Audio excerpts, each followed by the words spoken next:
근데 대표님이 봤을 때 돈을 못 모으는 사람들의 특징이 좀 있다고 생각을 하세요? 제가 가만히 보니까 돈을 못 모으는 사람들의 특징이 있거든요. 근데 여기에서 이 못이 뭐냐면 많이 못 모으는 사람들의 특징이 제가 보니까 있더라고요. 단도직입적으로 말하면 가장 큰 핵심은 큰 돈을 못 벌어서예요. 큰 돈을 못 벌면 결국 돈을 못 모으게 돼요. 왜 그런지 제가 한번 말씀드려보면 월급을 약 250만 원을 받는다고 할게요. PD님은 이 중에서 한 어느 정도 저축하세요? 서울에서는 그래도 한 50%는 겨우겨우 좀 모을 수 있는 거 아닌가요? 한 50% 정도 겨우겨우 모으거나 이제 성공을 해보고 싶다라는 목표가 있는 사람들은 150만 원 정도, 그러니까 한 60% 정도 저축을 하는 사람들이 있을 거예요. 우리가 250만 원 중에 150만 원을 모으기 위해서는 끊임없이 참아야 되잖아요. 그럼 어떤 힘이 필요할까요? 인내력이 필요하겠죠? 자, 근데 어떤 인내력일까요? 소비를 참는 인내력입니다. 돈 벌면 뭐 하시고 싶어요?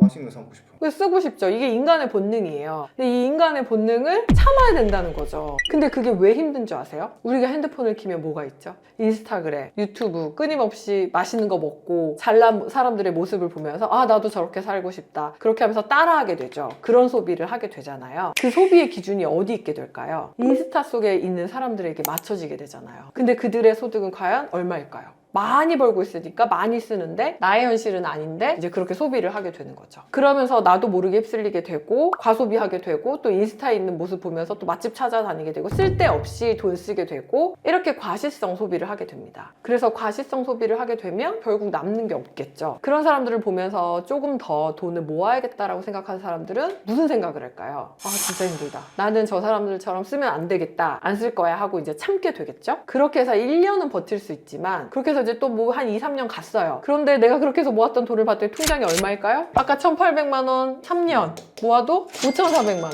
그럼 5,400만 원 통장이 있는 거예요. 내 나이는 29에서 30이 됐어요. 과연 무슨 생각이 들까요? 이 정도면 사실 충분히 나쁘지 않게 모은 건데 또 근데 인스타나 유튜브 보면은 그런 거 보면 또 이제 현혹이 되죠. 20대 억대 부자가 됐다, 뭐 슈퍼카가 여러 대다, 나는 이런 데 살고 있다 이런 모습을 보면 또 이제 현타가 오고 내 인내력이 흔들리게 됩니다. 그러면 이제 자연스럽게 이제 또 소비를 하게 되고 3년을 모아봤자 어차피 5천만 원밖에 없는데 이제 그만하자 이제 이렇게 되죠. 또 참고 또 견디시는 분들은 결국 이제 1억까지 달성을 하시게 될 거예요. 근데 이 과정이 너무 고통스럽고 그리고 삶의 질을 포기해야 되는 삶을 살아야 되는 거죠. 저도 아낄 만큼 아낀 다음에 깨닫게 된 사실이 뭐냐면 아끼는 데는 한계가 있다. 더 벌어야겠다. 이 생각을 했거든요. 제가 하고 싶은 말은 너무 자책하지 말고 어떻게 하면 더 저축할까 고민할 시간에 어떻게 하면 소득을 더 키울 수 있을까를 고민하는 게 사실 더 중요합니다.